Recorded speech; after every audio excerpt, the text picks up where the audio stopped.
आदरणीय दर्शक महानुभावहरू, आज मिति 2082 साल फागुन महिनाको 12 गते आदरणीय नेता रवि लामिछानेज्यू अगाडि आइसक्नु भएको छ। बेलाका नगरपालिकाको रामपुरमा यहाँ आइसक्नु भएको छ। उहाँले देख्न सक्नुहुन्छ।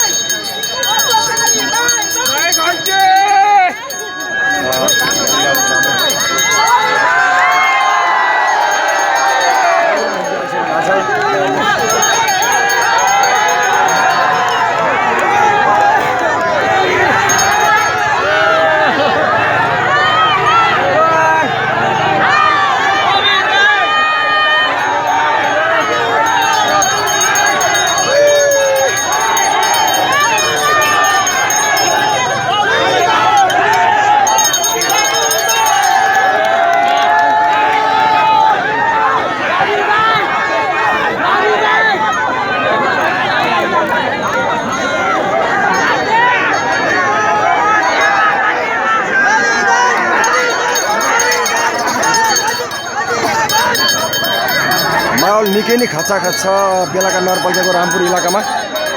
आदरणीय राष्ट्रपा नेता रवि लामिछानेज्यूको उपस्थितिसँगै रवि लामिछाने यहाँबाट पश्चिम लाग्ने तर्खरमा हुनुहुन्छ। गर्न पर्यो एकछिन।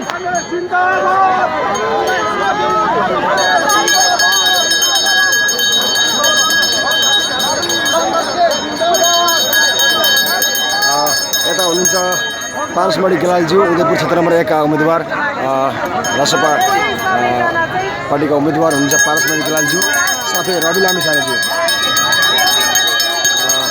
यहाँ सम्पूर्ण घन्टीबाज